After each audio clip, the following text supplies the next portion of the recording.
Oke, Assalamualaikum warahmatullahi wabarakatuh.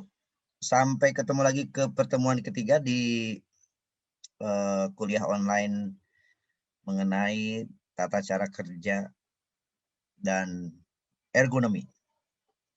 Kita launching langsung ke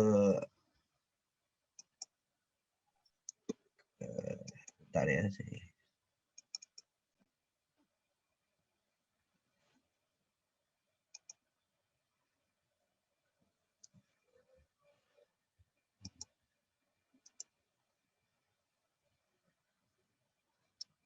Kita langsung itu ya sampai 2 semester siangnya lanjut kan? Maksudnya perencanaan pabrik tuh kalian perencanaan pabrik juga kan? Iya, Pak. Ya. Oke. Ekonomi teknik.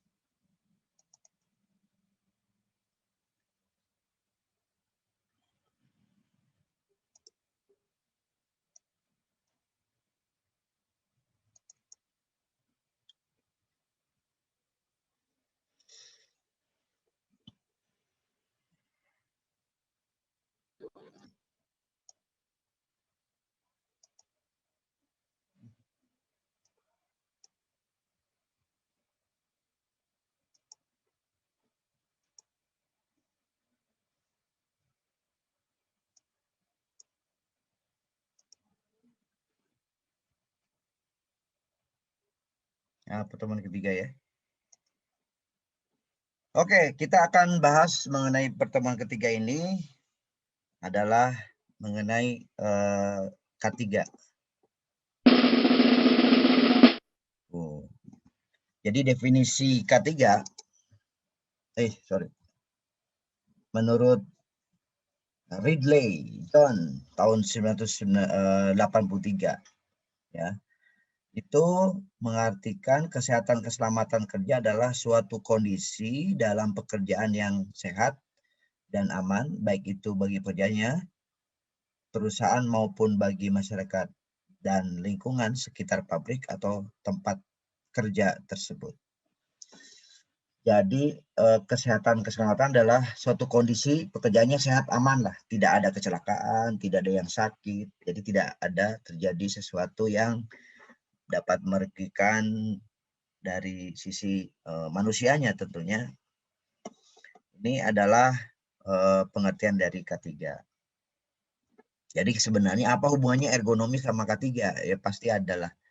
Karena kalau tidak memperhatikan sisi ergonomi, tentunya akan berakibat kepada tubuh kita, tubuh manusia, di mana kita bekerja di sana yang bisa. Nah ini coba dikaitkan mengenai K3 ya. Jadi secara umum kecelakaan diartikan sebagai kejadian yang tidak dapat diduga. Ya, iyalah kalau kecelakaan mana ada yang direncanakan. Kalau direncanakan berarti bunuh diri ya. Kecelakaan kerja dapat terjadi karena kondisi yang tidak membawa kesehatan, tidak membawa keselamatan kerja atau perbuatan yang tidak selamat.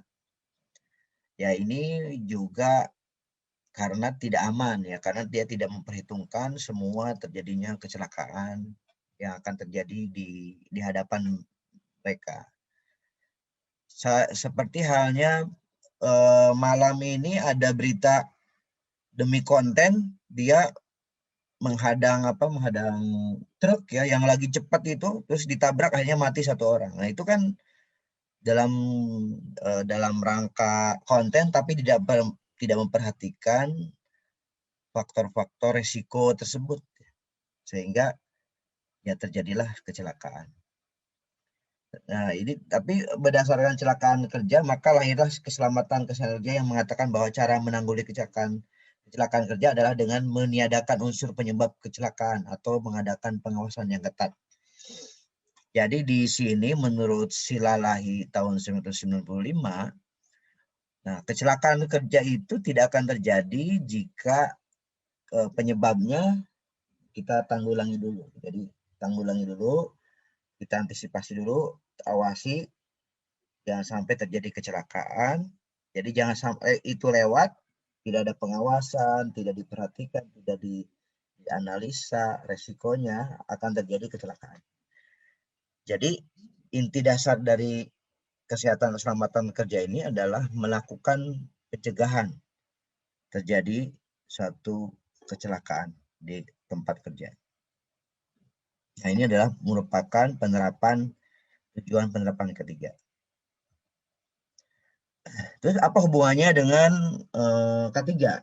Nah, jadi K3 ini salah satu dari unsur kegiatan K3 yaitu adalah ergonomi, di mana ergonomi ini adalah satu ilmu yang mempelajari hubungan antara hubungan kerja antara mesin dengan orang atau orang dengan mesin, bagaimana dia melakukan bekerja sama atau melakukan satu kegiatan, apakah ini akan berakibat kepada tubuh manusia atau tidak.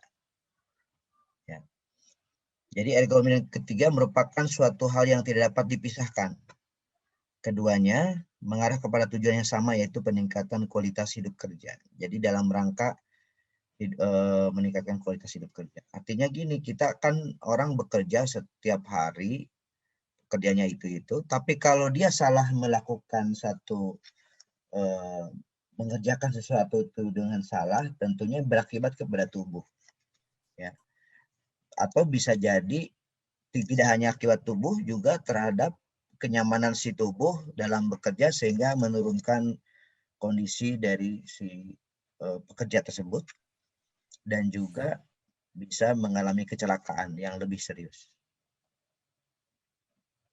Ya, jadi tujuannya adalah meningkatkan K3 ini ada tujuan untuk meningkatkan kesehatan, keselamatan, kesejahteraan, dan efisiensi kerja. Ini merupakan satu tujuannya ya tadi.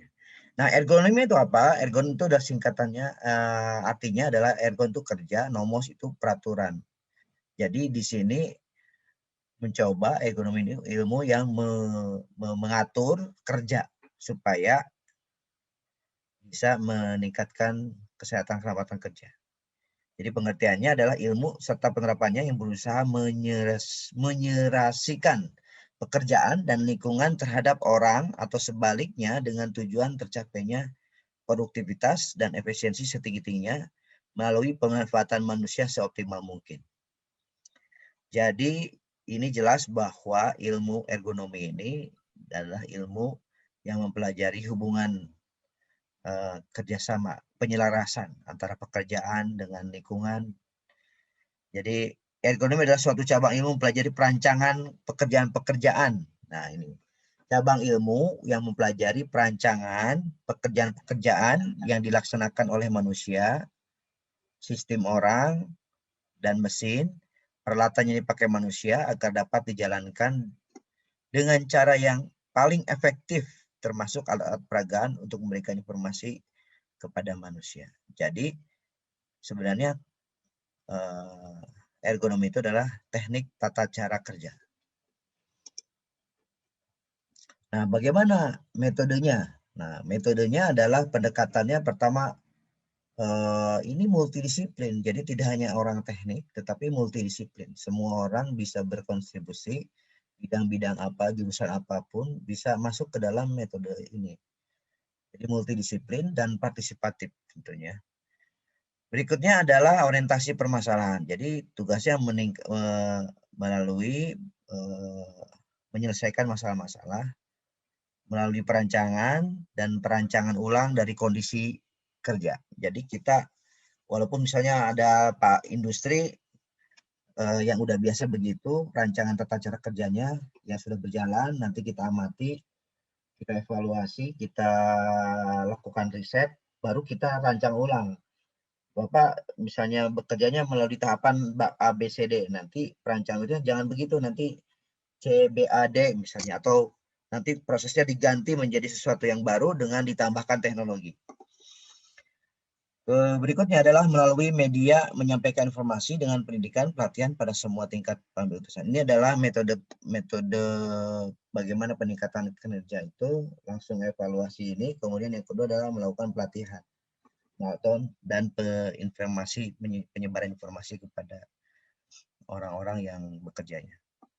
Nah, ini adalah tugas tanggung jawabnya. Misalnya level manajerial tentunya harus menginvestasikan dari segi tentunya dari waktu, pikiran, termasuk di dalamnya adalah investasi uang, karena pasti kebutuhan penambahan alat, penambahan teknologi, sehingga si orang bekerja lebih nyaman dan tidak menghasilkan suatu tata cara kerja yang buruk terhadap manusia. Dan level operasional adalah menerapkan prosedur dan pedoman kerja yang sudah ditetapkan oleh level manajerial.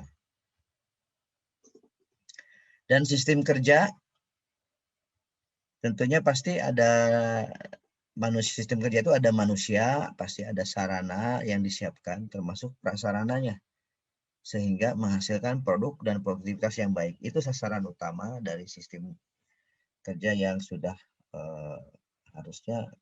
harusnya manusianya juga memiliki kepatuhan terhadap sistem kerja yang sudah ditetapkan. Sarana juga sudah diperhitungkan bahwa ini akan aman, dan sarana dan prasarana juga harus disiapkan untuk mengantisipasi prasarana berantisipasi kalau ada terjadi kecelakaan. Nah, ini akan membuat sistem ini akan memberikan kenyamanan bagi karyawan untuk menghasilkan produk yang kualitas dan produktivitas yang lebih tinggi.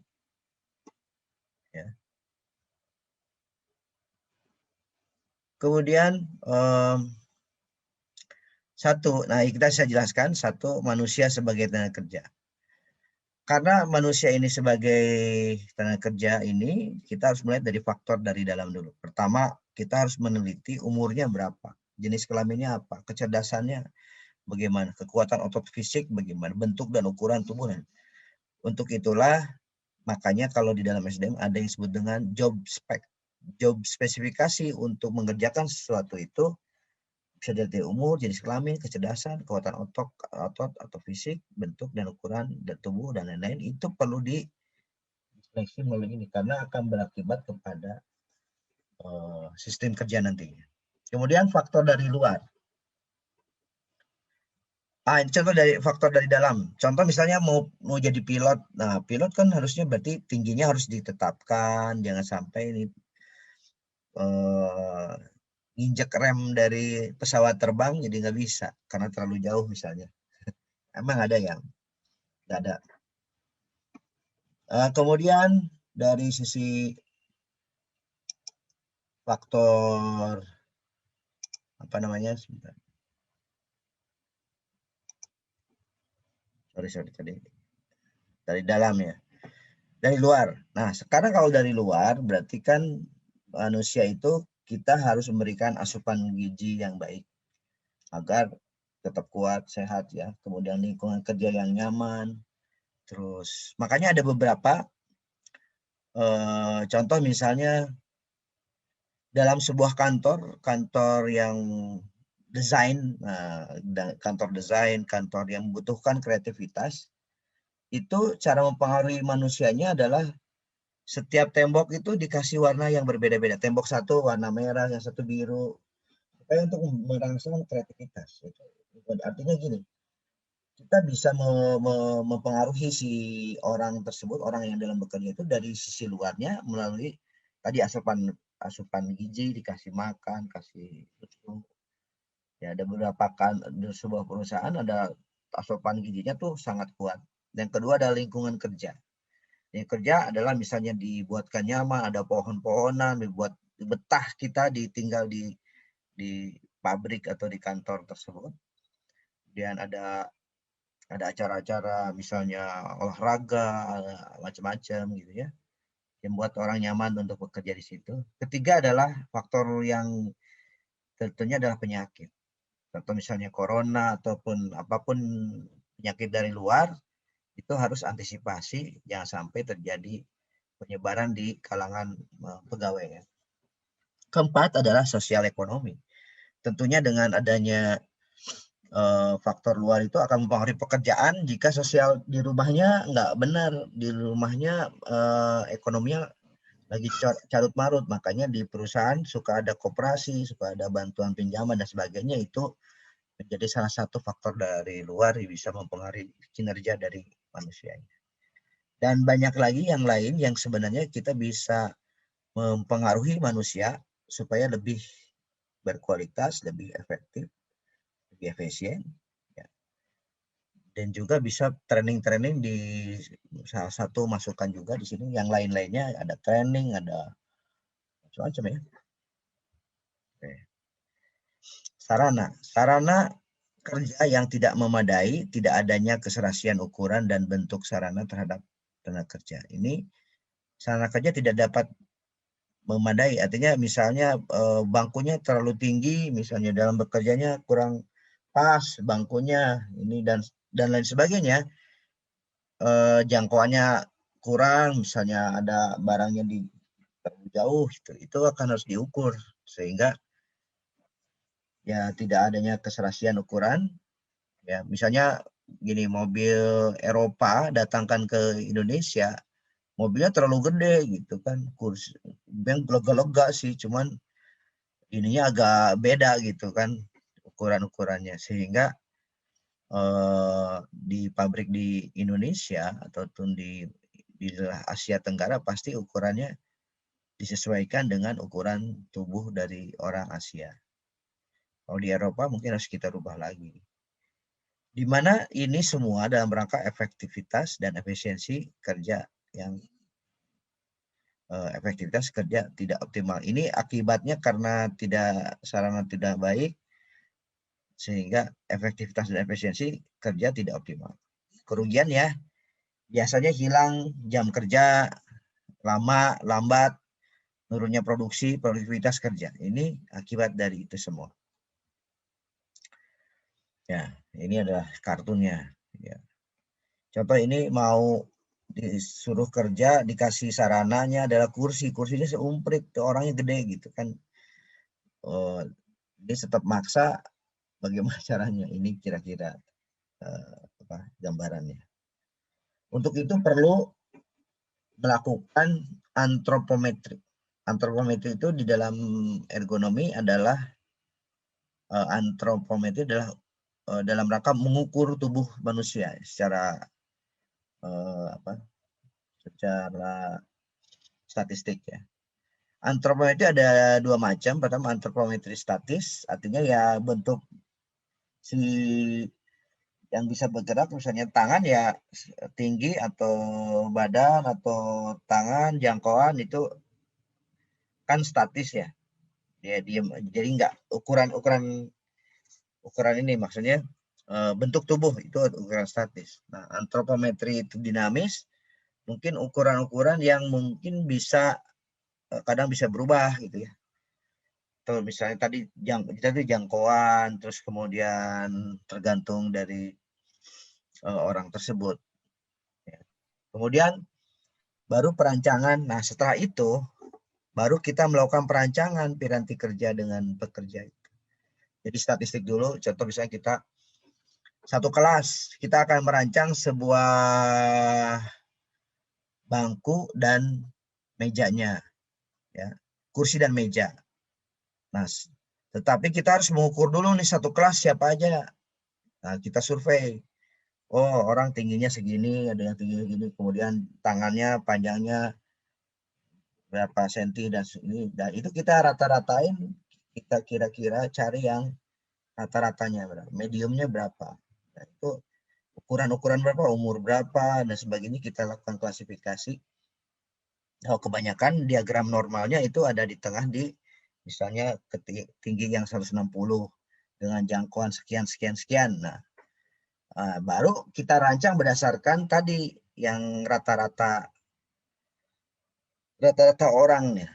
Nah, begitu pula dengan kita merancang sebuah mobil kendaraan. Itu juga sebelum merancang kendaraan itu kita harus survei dulu atau melakukan uji statistik ya terhadap rata-rata orang Indonesia ukurannya berapa, dan sebagian kaki, paha dan sebagainya kita ukur, kemudian rata-rata di Indonesia begini-begini, baru dasar dari itulah kita melakukan perancangan bangku dengan disesuaikan dengan ukuran tubuh manusia orang Indonesia.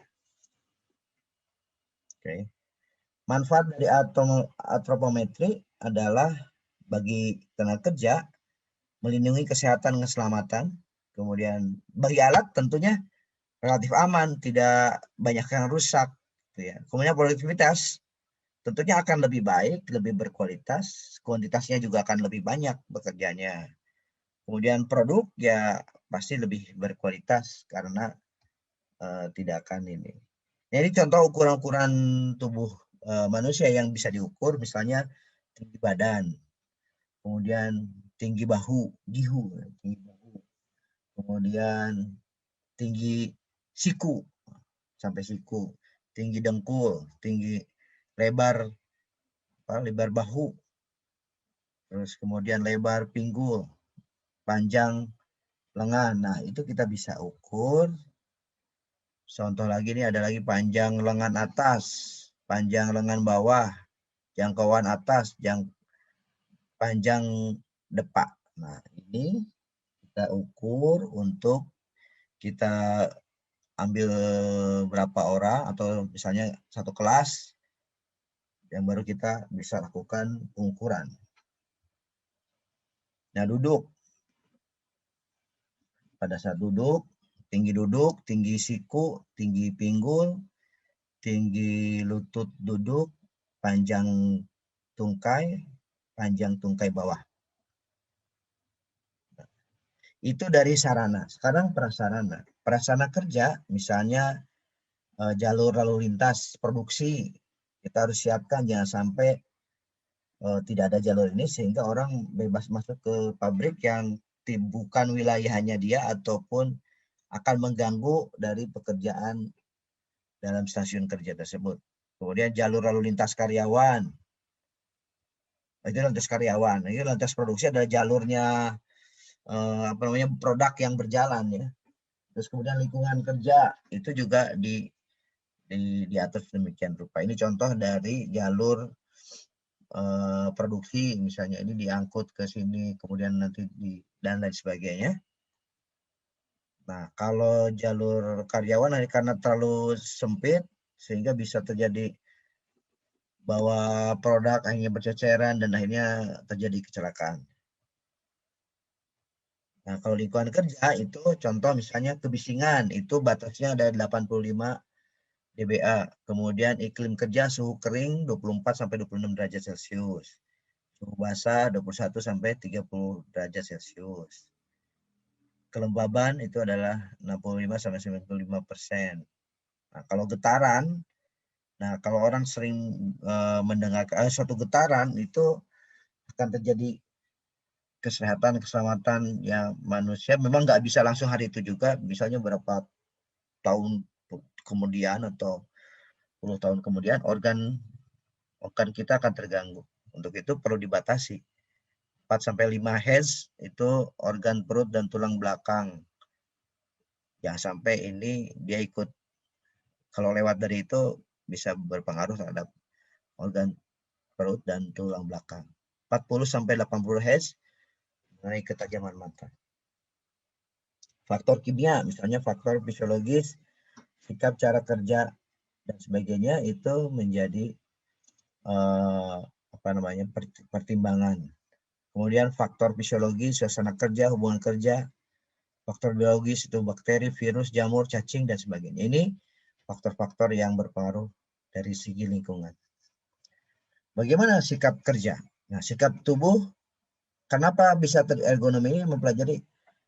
Karena tubuh kita itu melakukan pekerjaan itu tidak ilmiah, tidak alamiah, dipaksakan. Yang harusnya jangkauannya segini, terus dipaksakan sehingga terus-menerus dilakukan setiap hari, setiap detik, setiap ini akan berpengaruh terhadap tubuh kita karena tubuh kita bergeraknya tidak alamiah. Terus kemudian gerakan tubuh tidak alamiah, rasa sakit akan muncul, akhirnya cepat lelah, waktu produksi panjang, biaya produksi jadi tinggi karena dia harus ada sakit dan sebagainya.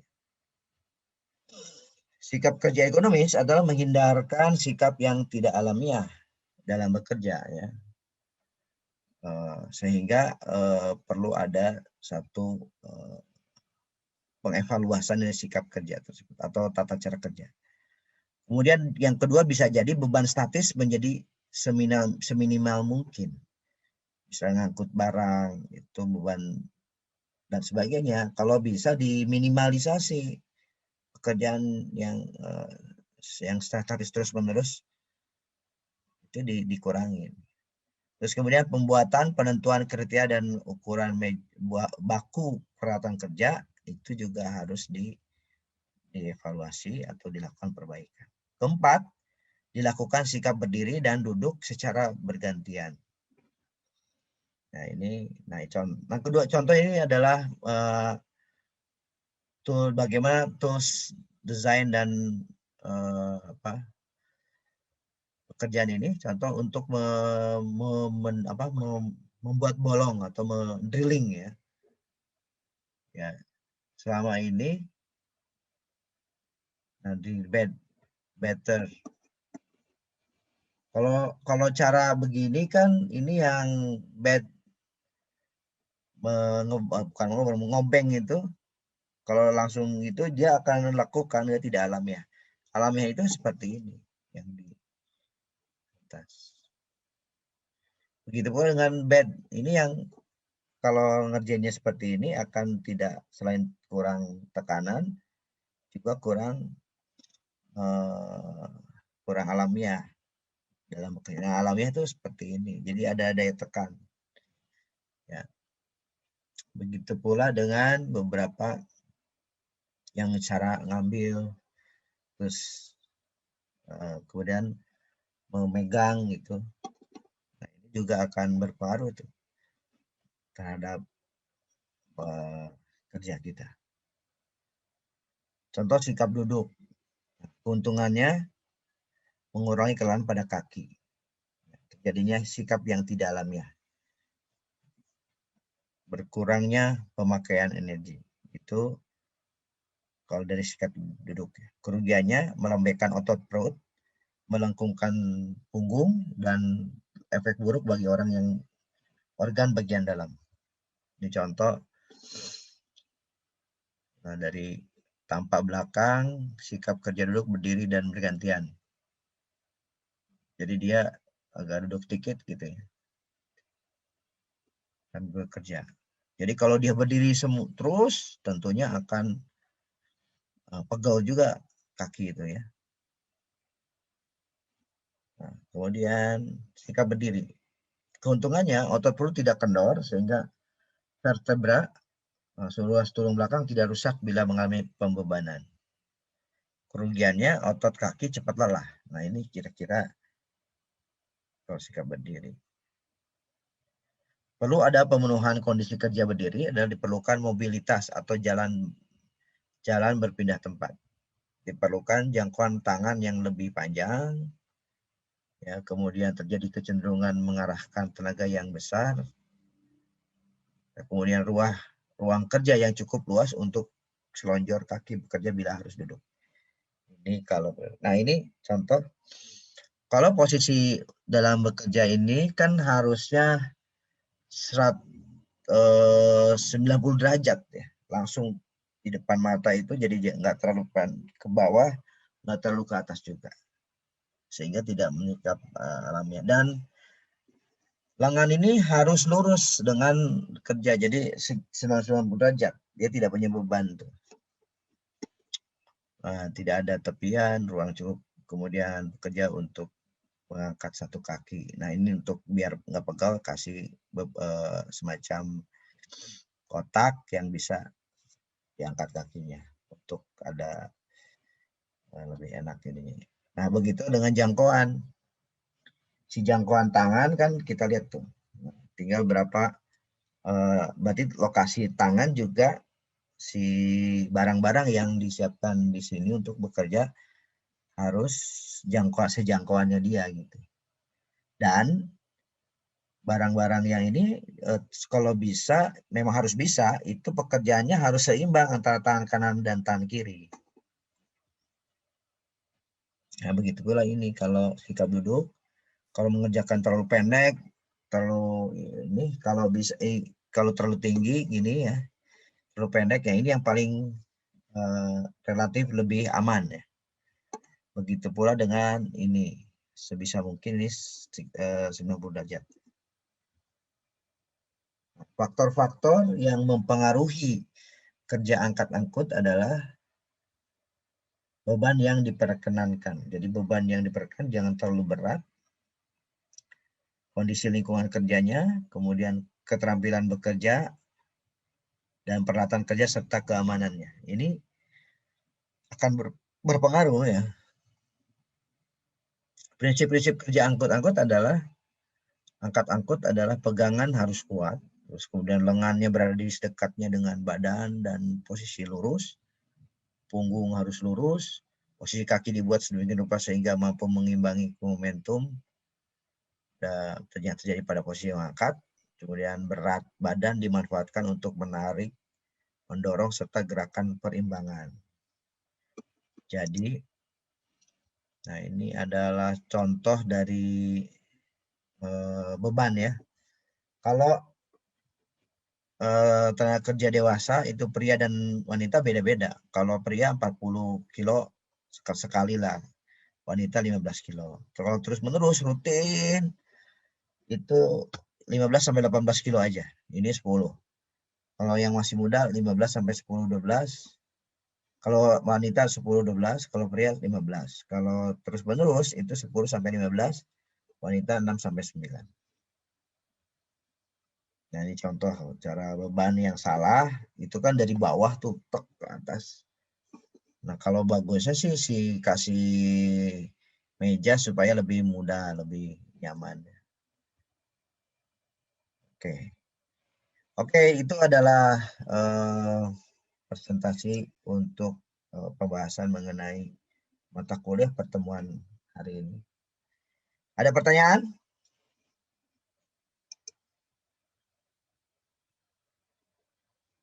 Halo? Iya Pak, halo. Nah, ini pada ngilang semua. Pada ngilang semua nih. Saya absen nih satu-satu. Kayak Naruto aja nanti ya ini. Nur Hidayah kenapa dimatiin? Halo, tuh ngilang tuh ya. Ngilang Pak. Lagi entah lagi gawe entah apa. Nah, nggak ada tuh. Aman Pak. Aman. Mana nih saya lihat Aman tuh. dah, aman Pak. Videonya mana? Tuh pada nyalain semua. Ada yang molor, ada macam-macam tuh kayaknya. Ada yang lagi jemur Pak, iya Pak. Oh iya. Dwi, kenapa Dwi dimatiin? Lagi kerja. Tidur. Lagi kerja ya. Oke. Nah, nyala. Suryana Dwi. nih, tidur mulu. Tidur kali ya, berrebahan langsung. Oke, ada pertanyaan nggak? Lagi rebahan. Ya, Anang. Tapi dimatiin Pak, lagi di WC dulu Pak. Oh gitu. Bohong, Anang, bohong. Ada yang nanya nggak?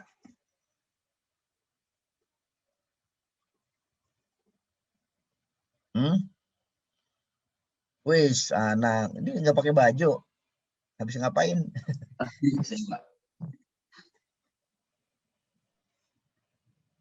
Ada pertanyaan? Jangan lupa absen. Udah belum? Udah Pak. Udah semua Udah, ya. Ada 46 orang. Buset, 46. Kita kelas berapa orang sih?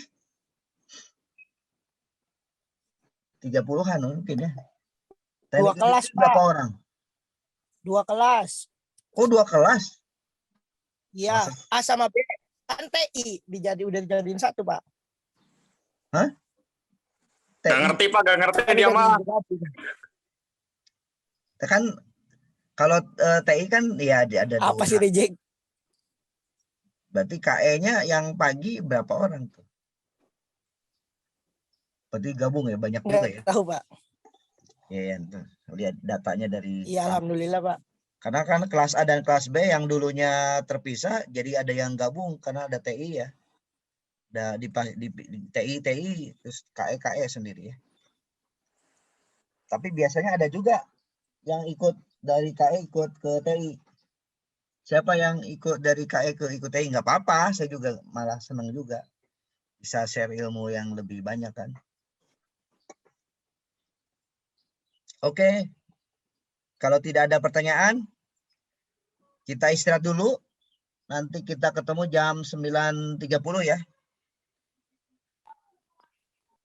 Oke. Hah? Ya, Pak. 9.30 kita gabung lagi. Saya mau mandi dulu, saya belum mandi tadi. Oh iya. Berarti matkul selanjutnya Pak, perancangan pabrik. Perancangan pabrik jam 9.30 ya.